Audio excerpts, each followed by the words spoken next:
میں بہت دنوں سے کچھ ڈسکس کرنا چاہ رہی تھی. ہماری بہنوں نے واٹس ایپ پہ بہت اچھا گروپ بنایا ہے, تو میں چاہ رہی تھی آپ کو بھی اس کا بارے میں انفارمیشن دیتی چلوں. اصل میں یہ گروپ بنایا گیا ہے خاص کر ان خواتین کے لیے جو گھر میں ہوتی ہیں, اپنا ذکر و اذکار کرتی رہتی ہیں.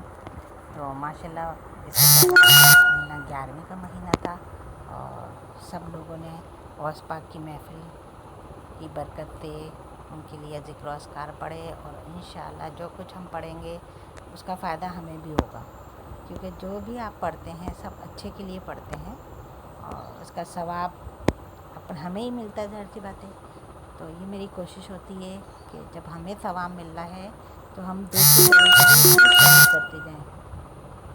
جیسے کبھی مٹھائی کا ڈبہ آپ نے کھولا اور کسی اپنے دوستوں میں, فیملی رشتے داروں میں ڈسٹریبیوٹ کیا, یا اپنی خوشی آپ نے شیئر کی, تو یہ بھی خوشی کی بات ہے کہ ماشاء اللہ جب آپ ایسے لوگوں میں شامل ہوں گی تو آپ کا ذکر و اذکار کا دھیان بھی بڑھے گا. پہلے میں بھی ذرا مشکل سے پڑھتی تھی ذکر و اذکار میں, لیکن کیونکہ میں نے 2-3 خواتین سے کافی اچھے بیانات سنے, انہوں نے بھی یہی بولا 24 گھنٹے میں 1 گھنٹہ جس میں ہماری تمام نمازیں پوری ہو جاتی ہیں, مگر ہم دل اور شوق سے پڑھیں. مگر جب ہم نماز پڑھنے کھڑے ہوتے ہیں تو ہمیں دنیا بھر کے خیالات آتے ہیں. جب خیالات آتے ہیں تو پھر ہمیں ایسا لگتا ہے کہ ہماری نماز اللہ تعالیٰ قبول کریں گے یا نہیں کریں گے. پھر ہم اپنی پریشانیاں بولتے ہیں کہ ہمیں اتنی پریشانی ہے کہ ہم کیا کریں. ہر ایک کے پاس کچھ نہ کچھ مسئلے مسائل ہیں. کسی بہن کی بیٹی کی شادی نہیں ہو رہی, کسی کے گھر میں کوئی بیمار ہو گیا ہے, کسی کو اپنے بچوں کے روزگار کا مسئلہ ہے, تو میرے بچے اچھی تعلیم حاصل کریں یہ خواہش ہے.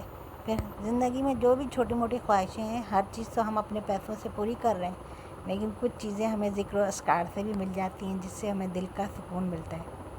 اللہ بذکر اللہ تطمئن القلوب, دلوں کو سکون ملتا ہے اللہ کے ذکر سے. تو یہ جو 1 گھنٹہ ہم بھاگتے دوڑتے نماز پڑھتے ہیں, اللہ تعالیٰ بے شک اس کو بھی قبول فرمائے گا, لیکن کچھ ٹائم آپ اپنے ذکر و اذکار کے لیے نکال لیں. ہمارے یہاں یہ گروپ بنا ہوا ہے جس میں پیر کو اور جمعرات کو خاص حلقہ ہوتا ہے رات 10 بجے کے بعد, تاکہ ساری فیملیز اپنے گھر کے ساری مصروفیات, کھانا, بچوں کی ذمہ داریوں سے فارغ ہو کے 1 گھنٹہ ذکر میں بیٹھتی ہیں. تو ماشاءاللہ یہ تسبیحاں بڑے جلدی کمپلیٹ ہو جاتی ہیں. رات کو بھی 2 ختم ہوئے لیکن پتہ ہی نہیں چلا ٹائم, 1 گھنٹے میں یہ پورا ہو گیا تھا. 11 بجے شروع ہوا, 12 بجے ختم ہو گیا.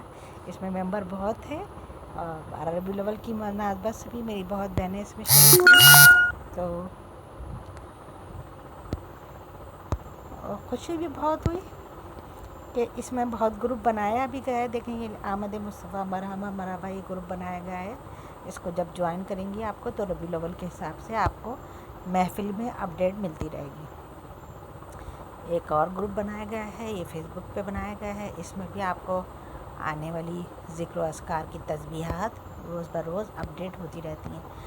ہوتا یہ ہے کہ ذہن میں ہمارے ہوتا ہے, ہم پڑھ ہی رہے ہوتے ہیں, کبھی ہم درود شریف پڑھتے ہیں, کبھی آقا کا ذکر کرتے ہیں, کبھی کچھ آیات پڑھ لیتے ہیں. تو جب ہم پڑھ لیتے ہیں ہم اس کا تھوڑا بہت یہاں پہ لنک پر لکھ سکتے ہیں کہ ہم نے 11 درود شریف پڑھے یا کوئی سورت پڑھی, تو اس سے جب ہم بخشتے ہیں تو وہ تھوڑا زیادہ ہو جاتا ہے. تو اللہ تعالیٰ ہمیں پڑھنے کی مبارک ہو شہ ہر دو سرا تشریف لے آئے, مبارک ہو محمد مصطفیٰ تشریف لے آئے. کوشش یہ ہے کہ ہمیں ان کی برکت سے ہمیں ثواب بھی ملے. اور آخری وقت کے وقت یہ ہوتا ہے کہ یہی ذکر و اذکار کام آتا ہے, ہماری زبان پہ کلمہ رہے, نبی صلی اللہ علیہ وسلم ہماری شفاعت کریں. ہمیں قبر کا بھی تو حساب دینا ہے, تو بس یہ تھوڑا بہت ذکر و اذکار کا ٹائم نکال لیں اپنی مرضی سے جو آپ کو مناسب لگے. یہ گروپ 24 گھنٹے چل رہا ہوتا ہے. جس دن آپ کے پاس ٹائم ہے آپ اس میں لبیک لکھ کے اپنی حاضری کا بتائیں, اور جب ذکر اذکار شروع ہوں گے اس کا ٹائم آپ کو بتا دیا جائے گا. دن میں بھی پڑھتے ہیں لوگ جن کو دن میں ٹائم ملتا ہے. اب ہم لوگ جاب میں یا دوسرے آنے جانے میں مصروف ہوتے ہیں گھر کے کاموں میں دن میں, تو میں رات کے ٹائم اکثر پڑھتی ہوں. تو میں اپنی تمام بہنوں کو اس میں مبارکباد بھی دیتی ہوں.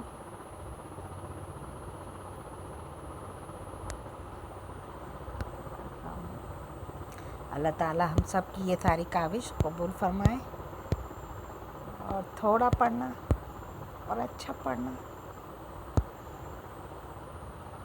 اللہ تعالیٰ قبول فرمائے ہماری طرف سے. آمین ثم آمین.